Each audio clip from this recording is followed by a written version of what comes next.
Getting an interview with Margaret Atwood was a lesson from The Handmaid's Tale. Atwood and I spoke at the same event, but the host organization prevented me from talking to her, even threatening me a little. Nevertheless, I persisted. Atwood was brilliant and funny at the event. You can tell if a person is smart by her level of wit. The more acerbic, the smarter. Atwood is off the charts. After being thwarted at the event, I told the story to my best friend in Canada, Amber MacArthur. She knew both Atwood and her agent and helped make the interview happen a few weeks later.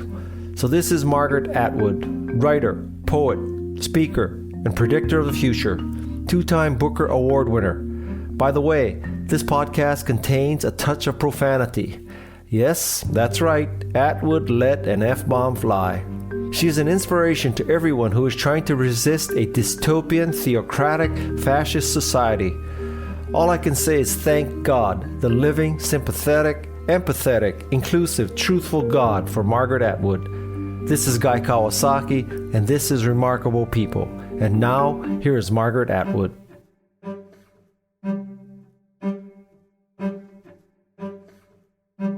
Would your English teacher in high school say, I knew Margaret Atwood would be this kind of writer, this kind of success? Okay.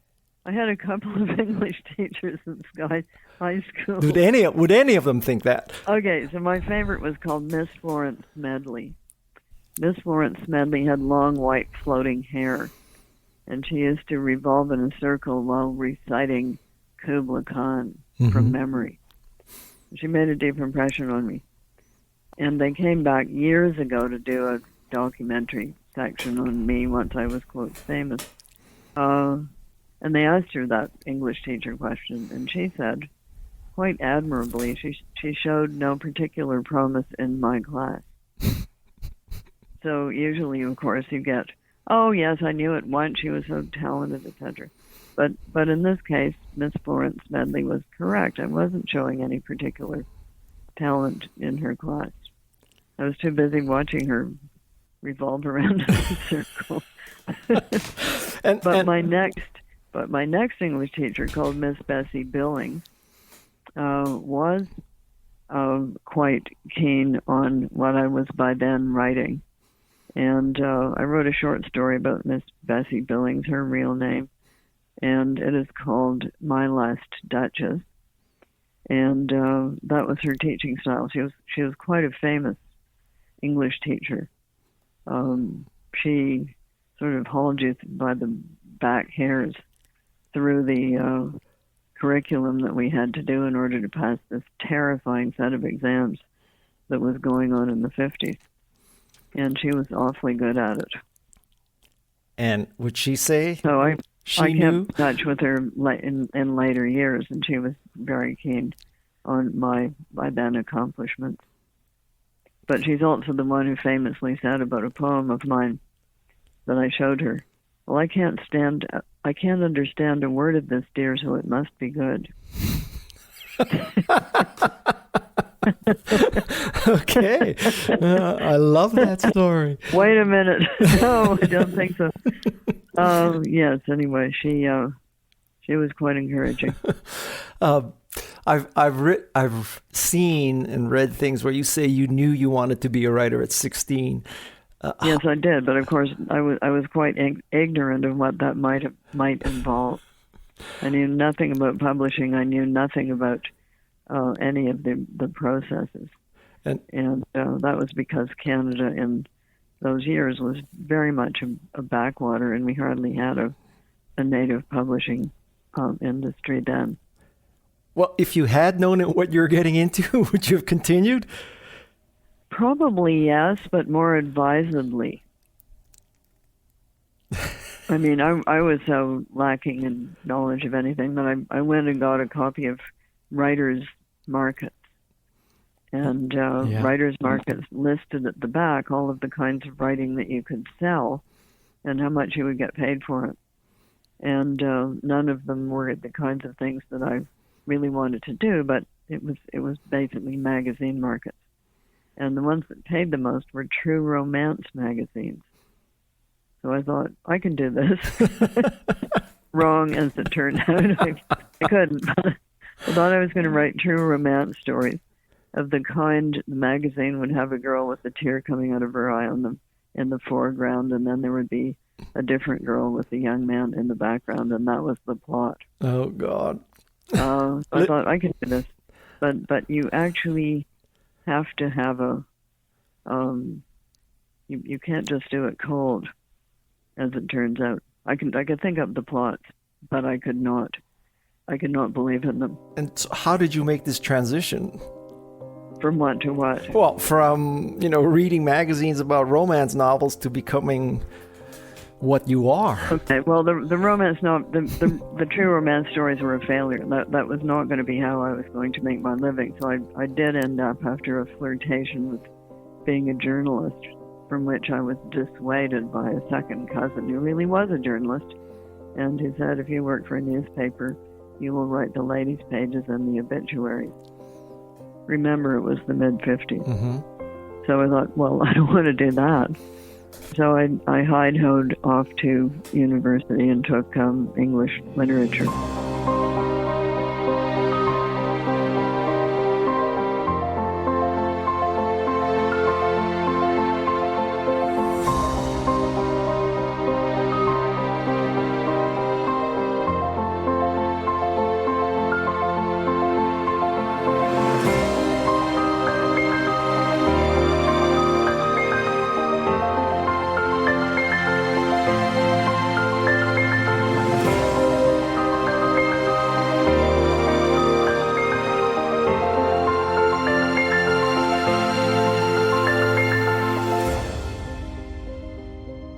I have written 15 books. I know you've written about 60, but I'm very curious about your craft of writing. So do you use a computer? Do you write on longhand? How do you...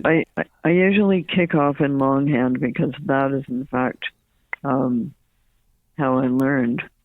And my wrong career choice in high school was that I didn't take touch typing. I should have taken something called secretarial sciences, mm-hmm. and that would have been typing in shorthand, but I did not. A funny story I can tell you that Jane Goodall took secretarial skills when she was young, and that enabled her to get a job with the Leakeys, which enabled her to get to Africa, and the rest is history. So, well, you see, that is I believe that, and I can see how that all would have worked, but I thought I was going to go into home economics. So I was in that stream rather than the secretarial science. So you want your zipper fixed? I can do that for you. To this day? I just can't touch type. But I saw you using a Macintosh. You looked okay with the... Oh, yeah. It's 4 fingers, though. Okay. So I have to look, and computers were a great help to me because you can correct those typos. Do you never work from an outline? You just start writing complete sentences? Yeah, I did try working from an outline once. It was a failure.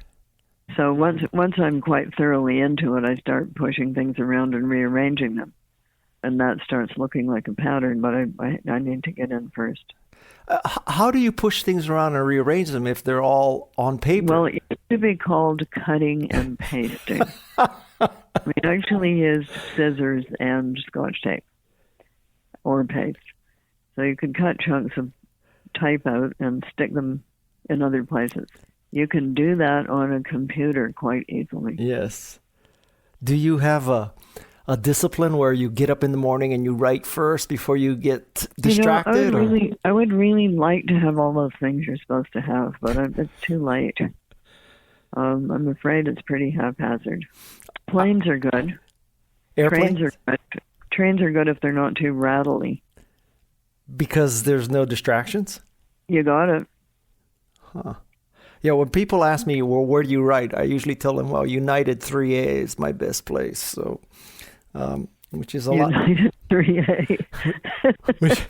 It's a lot better than United 35J. So you like the window seat? Yeah, I do. Yeah, I'm with you. Yes, I like the window seat too. And do you work with a content editor or someone breathing down your neck, or you just turn it in and say, I'm Margaret Atwood? No, I finished the manuscript. I finished the draft. Okay. Then it goes to two kinds of people: my agent and editors on the one hand, and on the other hand, people who just like to read books. And they tell you what, and what happens? They tell me, depending on what's in the book, I sometimes get experts in the field. So, for instance, when I had a book with 19th century history of Toronto in it, I had a friend who was an historian, and he read it and he said, that's not who was in Toronto at that time.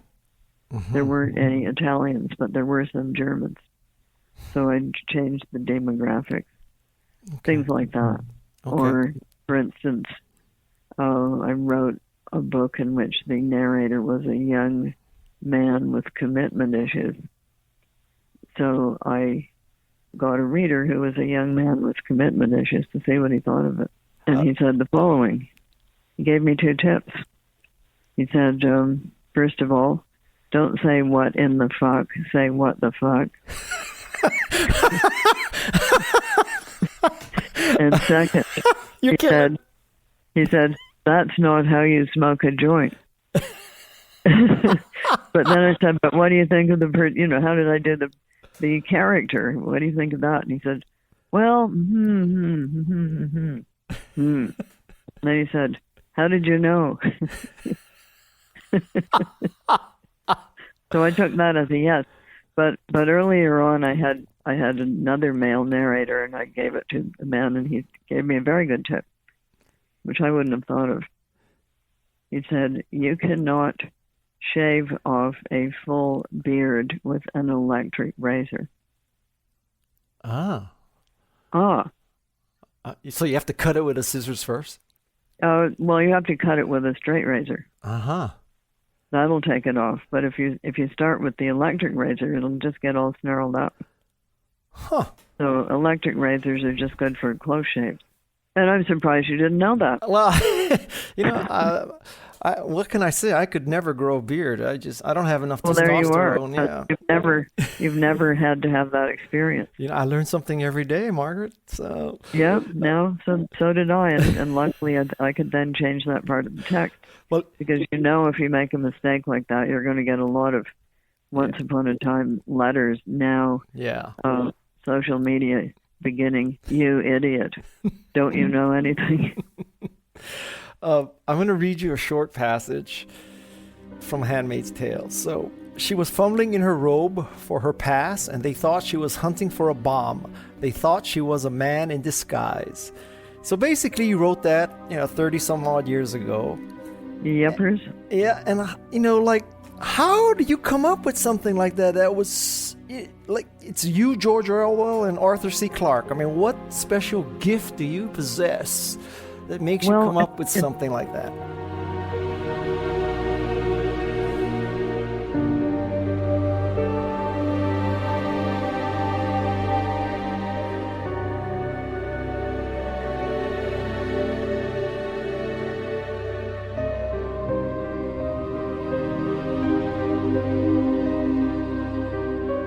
It's nothing new.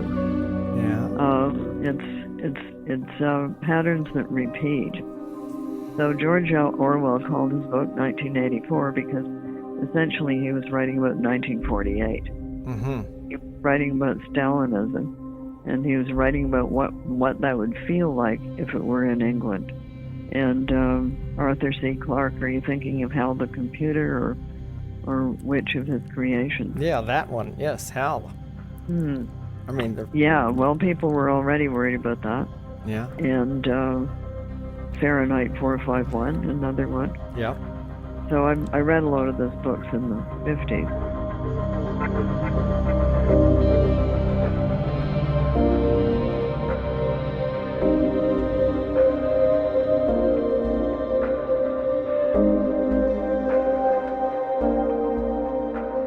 So are you saying that it's not a special gift? You were just observant of history? I think it's a special interest. Okay. It's a special interest. So if you have that special interest, you were noticing things that other people might not be aware of or attracted to or might not notice. If you're interested in dogs, you're going to notice all the dogs on the street, and other people might just not see them. Well, if you're interested in fascisms and authoritarianisms, you're interested in the symptoms. I will offer you, if you ever write a book where there's an aspect of tech or nerds or geeks or Silicon Valley, I will be happy to be your reader to tell you. I know some of them already. I even know some girl ones. It's not the Macintosh. It's Macintosh, for example. Exactly. Yes. No. Well. Yes. Okay. I have some of those in my family. I volunteer. Okay. Do you see? So you weren't a coder. No, not at all. No. I was an evangelist and not evangelical. Okay, evangelist. So my job. So you were a front man. I take that as the insult you meant it, but it was my job to convince people to write Macintosh software and hardware for the Macintosh division. So.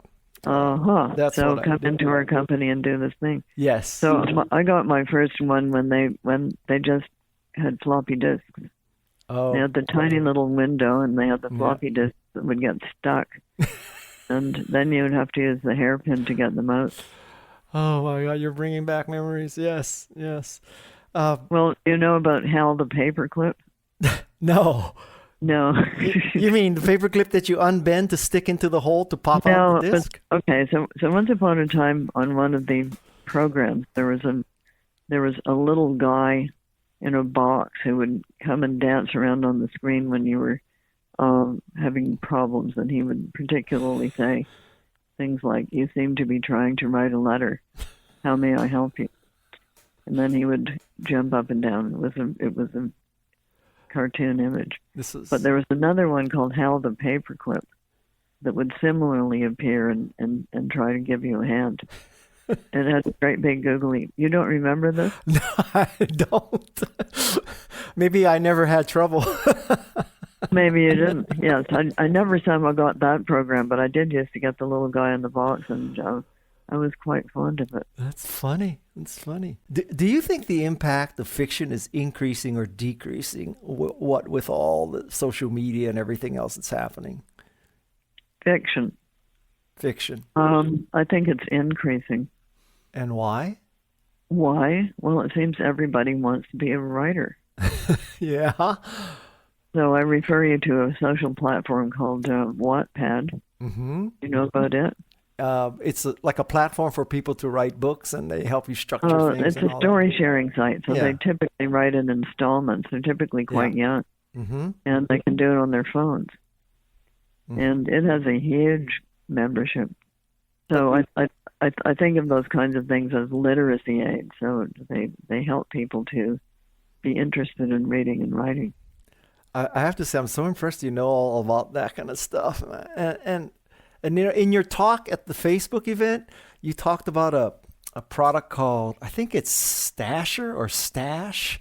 It's that plastic sandwich bag that you Stasher. Stasher, Stasher. Yeah, highly recommended. I know. Made of silicone. When you mentioned that, I know people who know the people at Stasher, and I said, "Oh, you got to tell them that Margaret talked about your program. I mean, your product on." I could be an influencer. Just think about it. You could be the next Kim Kardashian. It's never too late. Doll myself up and do YouTubes and sell hot new products. It's never too late. Well, I don't know about that. Do you think that, particularly with Handmaid's Tale, do you think that serialized TV is the new novel? Serialized TV is the new Cinemaplex movie. Mm-hmm. Cineplex movie with surround sound. It is a format that enables novels that have been translated to the screen to be the length they really are. So with 90 minutes, if you take War and Peace and try to get into 90 minutes, you're going to have a problem. Yes. Any sort of long novels, and a lot of 19th century novels were long because they were essentially like long serial TV shows. You couldn't read the whole thing at one setting. Mm-hmm. So you would read it in installments. And the serialized web-streamed format is much better for them than trying to cram them into a 90-minute film. Okay. So it's given a whole new lease of life to the filming of long novels. Game of Thrones, just for example. I mean, it's a multi-volume series. You could never begin to get it into 90-minute film. Which gives you greater satisfaction? Someone who reads The Handmaid's Tale or someone who watches it? It actually doesn't matter. Uh-huh. Because once you've finished your work and send it out into the world, you're not there when people are watching or reading. The person whose satisfaction counts at that point is theirs. What does the Margaret Atwood binge watch? What do I watch? Binge watch, in the sense that you watch the what whole... What do I binge watch? Okay, so right now I'm watching an older one called Benedict Cumberbatch playing Sherlock Holmes. Uh-huh. From a while ago. Uh-huh. But what my pals are all telling me that I have to watch is something called The Crown. They're very keen on it, and I have stored up something called The Wire, which I'm told by younger people I probably won't understand. I'm willing to give it a try. The Wire, as in the thing in Baltimore about the prison and the drug trade and all that? Yeah, that one. Okay. Yeah, and they say it's very rapid fire. Yes, it is. Yes, it is. Margaret, right now we're at 29 minutes, and I was told 20 minutes, so I don't know if, I don't want to wear out my welcome. I have more questions for you, but... You don't want to hear about how I my computer on a plane by mistake because I was watching Captain Underpants. I'll take that story anytime. I got it back. You did? I did. Thanks to the magic of direct message on Twitter. And, okay, so this is a good story in and of itself because typically it takes days and days. It has to flow from the maintenance department to the Lost and Found, and Lost and Found has to categorize it. And how long did it take you? Well, you are obviously not a person of modern times. I beg to differ. So how long did it take you? It took me 2 hours. And what airline is this? I'm going to start flying on that airline. Okay, so the secret is, and I found this out when I had to escape a blizzard in England. Yeah. Just keep in mind that they don't have snow tires there. Yeah. And nor snow plows at the Norwich airport, which was where we were stuck. So we actually joyrode with some other cash-paying people in a taxi to Heathrow. Yeah. And off to the last plane out. So we had been going to go from there to Amsterdam on KLM. So I needed to get my KLM ticket money back, and I was told by them the best way to do that is through direct messaging, not through some form you fill out, because direct messaging is manned 24/7 or personed 24/7. Well, because if there's a horrible thing happening, they need to be able to deal with it right now. So I, instead of going on the online forum that was not going to get it back, I direct messaged Air Canada, and these charming people responded to me with many a smiling face and thumbs up signs. I would. Every side. And we drove out Italy, and somebody met us right there at arrival. Oh my God! There it was. Well, Margaret, I think being the verified Twitter account of the real Margaret Atwood may have had something to do with that. That's Instagram. Yeah, on Twitter I'm just Margaret Atwood. You're not verified on Twitter? I am verified, but not as the real Margaret Atwood. Yeah. Oh. No, I had to kick a couple of other Margaret Atwoods off when I joined. Oh my! They were pretending to be me. Huh? They weren't being unpleasant, but they were being much more sentimental than I would be. Well, by that stretch of the imagination, does fan fiction bother you then? A lot of classic literature has been, in fact, fan fiction. Yes. So Shakespeare's Troilus and Cressida is fan fiction. Uh-huh. And it was normal for hundreds of years for people to redo earlier myths and stories. Yeah. So no, it doesn't bother me at all. Okay. Because let it rip. Do you think that Shakespeare was a woman? Don't be silly. Well, there is that theory. I don't think Shakespeare was Francis Bacon, and I don't think Shakespeare was the Earl of something or other. I think Shakespeare was exactly who Ben Jonson said he was. He was actor, director, producer, who worked in early Elizabethan theater. Okay, just checking. I saw in many of your interviews that you are a staunch agnostic. So I'm a strict agnostic. Okay, strict agnostic. What does that mean? What it means is that you cannot present as knowledge something that is actually belief. Mm-hmm. And that's what it means, period. Okay. So with that eliminates a lot. What is your moral compass?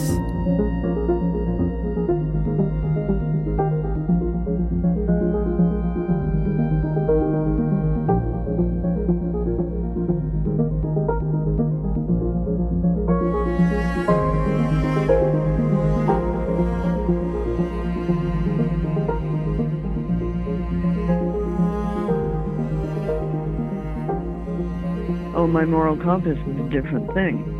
That's not a question of knowledge. Uh-huh. That's a matter of how you were brought up. Uh-huh. Okay, so I was brought up by pretty, I wouldn't say strict, but people who did believe that honesty was the best policy.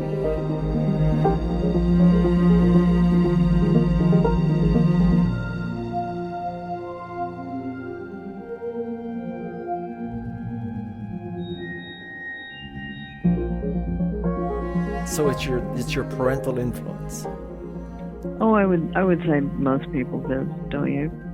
Yes, absolutely. Yeah, I think there are two questions you should ask of any proposition or situation that comes before you of a problematic nature.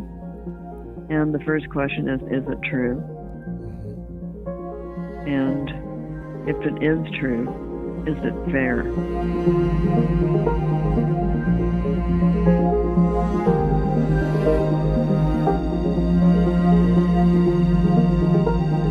Fair in the sense of just. Is it just? Okay. Is it fair? I think by those two questions we can answer almost any question, right? We can certainly interrogate anything that comes before us.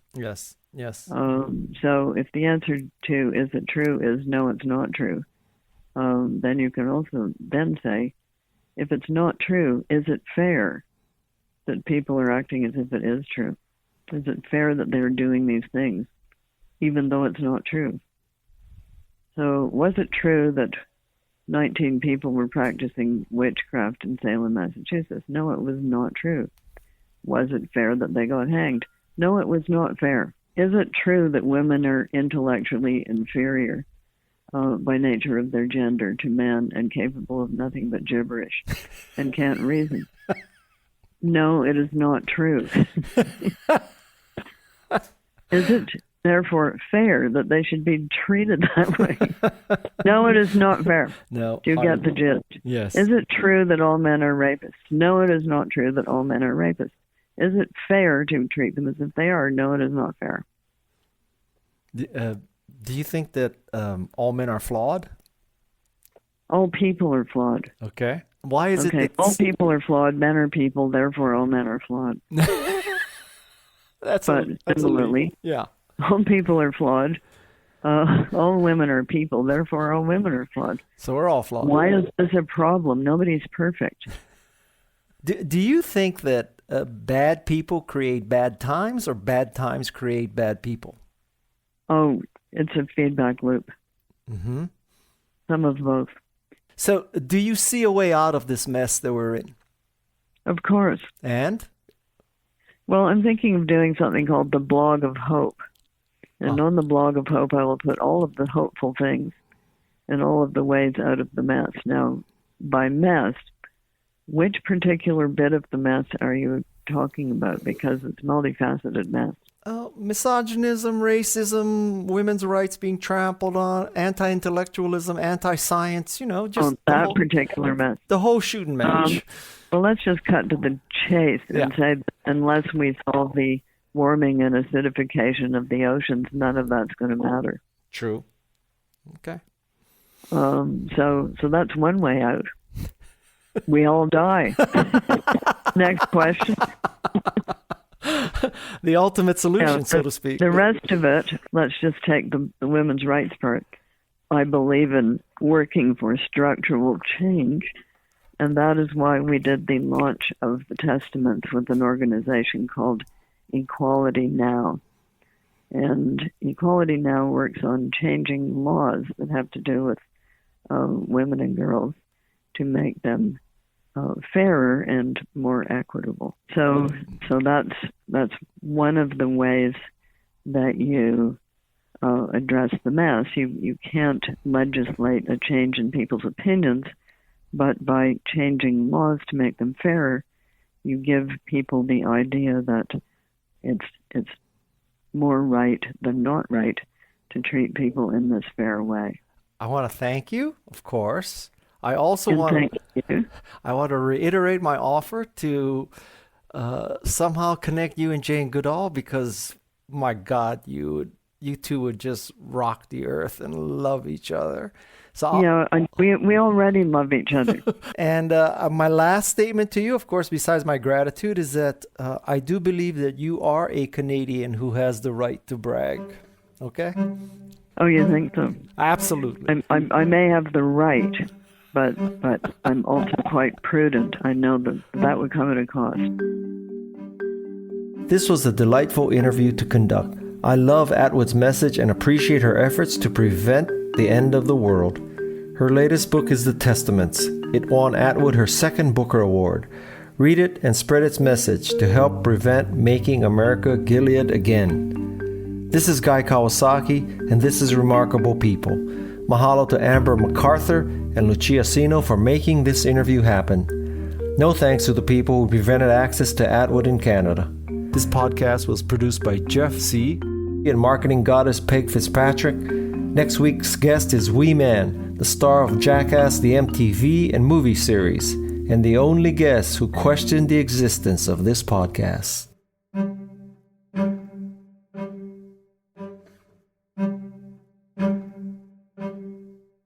This is Remarkable People.